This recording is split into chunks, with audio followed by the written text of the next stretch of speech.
राधे राधे। नारद जी के पूर्व चरित्र का शेष भाग, पहला स्कंद का ये 6वां अध्याय है श्रीमद् भागवत का। श्री सूत जी कहते हैं, सौनक जी, देवर्षि नारद के जन्म और साधना की बात सुनकर सत्यवती नंदन भगवान श्री व्यास जी ने उनसे फिर यह प्रश्न किया। व्यास जी ने पूछा, नारद जी, जब आपको ज्ञानोपदेश करने वाले महात्मागण चले गए तब आपने क्या किया? उस समय तो आपकी अवस्था बहुत छोटी थी। स्वयंभू आपकी शेष आयु किस प्रकार व्यतीत हुई और मृत्यु के समय आपने किस विधि से अपने शरीर का परित्याग किया?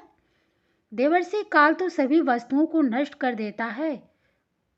उसने आपके इस पूर्व कल्प की स्मृति का कैसे नाश किया? श्री नारद जी ने कहा, मुझे ज्ञानोपदेश करने वाले महात्मागण जब चले गए तब मैंने इस प्रकार अपना जीवन व्यतीत किया। यद्यपि उस समय मेरी अवस्था बहुत छोटी थी। मैं अपनी माँ का इकलौता लड़का था। एक तो वह स्त्री थी, दूसरे मूढ़ और तीसरे दासी थी। मुझे भी उसके सिवा और कोई सहारा नहीं था। उसने अपने को मेरे स्नेह पास से जकड़ रखा था। वह मेरे योगक्षेम की चिंता तो बहुत करती थी, परंतु पराधीन होने के कारण कुछ कर नहीं पाती थी। जैसे कठपुतली नचाने वाले की इच्छा के अनुसार ही नाचती हैं, वैसे ही वह सारा संसार ईश्वर के अधीन है।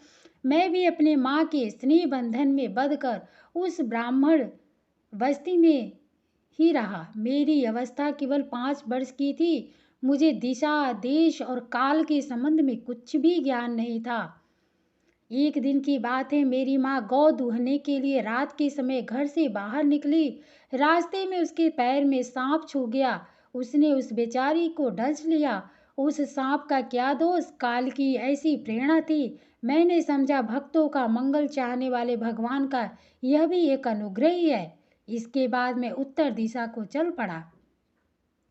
उस ओर मार्ग में मुझे अनेकों धन धान्य से संपन्न देश, नगर, गांव, अहिरों की जलती फिरती बस्तियां, खाने खेड़े, नदी और पर्वतों के तटवर्ती पड़ाव, वाटिकाएं, वन, उपवन और रंग बिरंगी धातुओं से युक्त विचित्र पर्वत दिखाई पड़े। कहीं कहीं जंगली वृक्ष थे जिनकी बड़ी बड़ी शाखाएं हाथियों ने तोड़ डाली थी। शीतल जल से भरे हुए जलाशय थे जिनमें देवताओं के काम आने वाले कमल थे। उन पर पक्षी तरह तरह की बोली बोल रहे थे और भौरे मंडरा रहे थे। यह सब देखता हुआ मैं आगे बढ़ा। मैं अकेला ही था। इतना ही लंबा मार्ग तय करने पर मैंने एक घोर गहन जंगल देखा। उसमें नरकट, बांस, सेठा, कूस, कीचक आदि खड़े थे। उसकी लंबाई चौड़ाई भी बहुत थी और वह सांप, उल्लू, सियार आदि भयंकर जीवों का घर हो रहा था। देखने में बड़ा भयावना लगता था। चलते चलते मेरा शरीर और इंद्रियां स्थिर हो गई। मुझे बड़े जोर की प्यास लगी। भूखा तो था ही। वहाँ एक नदी मिली। उसके कुंड में मैंने स्नान, जलपान और आचमन किया। इससे मेरी थकावट मिट गई। उस विजन वन में एक पीपल के नीचे आसन लगाकर मैं बैठ गया। उन महात्माओं से जैसा मैंने सुना था, हृदय में रहने वाले परमात्मा की उसी स्वरूप का मैं मन ही मन ध्यान करने लगा। भक्तिभाव से वशीकृत चित्त द्वारा भगवान के चरण कमलों का ध्यान करते ही भगवत प्राप्ति की उत्कट लाल से मेरे नेत्रों में आंसू छलछला रहे आए और हृदय में धीरे धीरे भगवान प्रकट हो गए। व्यास जी, उस समय प्रेम भाव के अत्यंत उद्रेक से मेरा रोम रोम पुलकित हो उठा। हृदय अत्यंत शांत और शीतल हो गया। उस आनंद की बाढ़ में मैं ऐसा डूब गया कि मुझे अपना और ध्येय वस्तु का तनिक भी भान न रहा। भगवान का वह अनिर्वचनीय रूप समस्त शोकों का नाश करने वाला और मन के लिए अत्यंत लुभावना था। सहसा उसे न देख के मैं बहुत ही विकल हो गया और अनमना सा होकर आसन से उठ खड़ा हुआ। मैंने उस स्वरूप का दर्शन फिर करना चाहा, किंतु मन को हृदय में समाहित करके बार बार दर्शन की चेष्टा करने पर भी मैं उसे नहीं देख सका। मैं अतृप्त के समान आतुर हो उठा।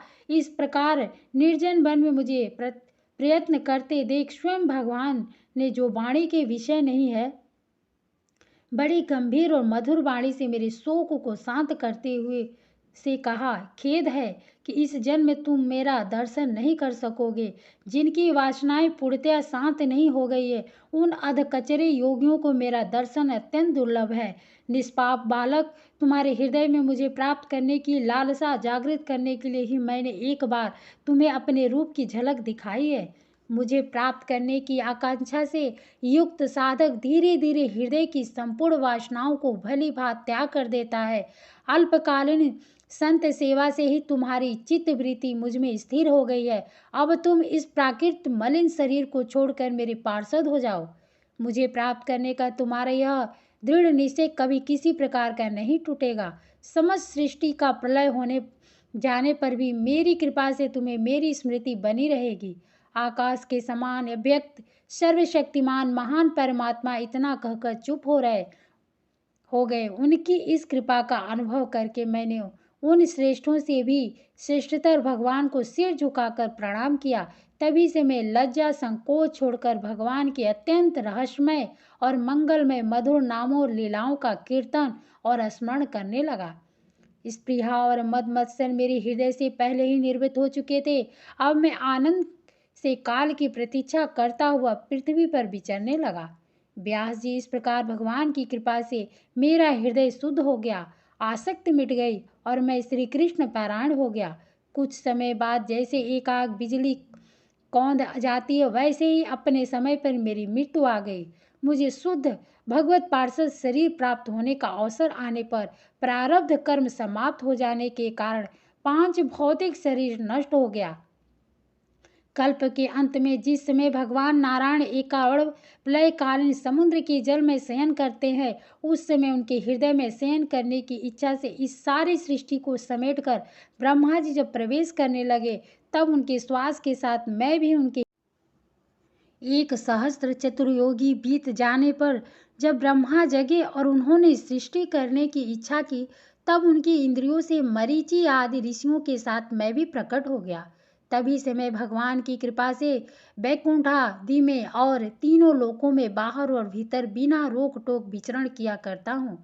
मेरे जीवन का व्रत भगवत भजन अखंड रूप से चलता रहता है। भगवान की दी हुई इस स्वर ब्रह्म से विभूषित बीड़ा पर तान छोड़कर मैं उनकी लीलाओं का गान करता हुआ सारे संसार में विचरता हूँ। जब मैं उनकी लीलाओं का गान करने लगता हूँ, तब वे प्रभु जिनके चरण कमल समस्त तीर्थों के उद्गम स्थान है और जिनका यशोगान मुझे बहुत ही प्रिय लगता है, बुलाए हुए की भांति तुरंत मेरे हृदय में आकर दर्शन दे देते हैं। जिन लोगों का चित्त निरंतर विषय भोगों को कामना से आतुर हो रहा है, उनके लिए भगवान की लीलाओं का कीर्तन संसार सागर से पार जाने का जहाज है। यह मेरा अपना अनुभव है।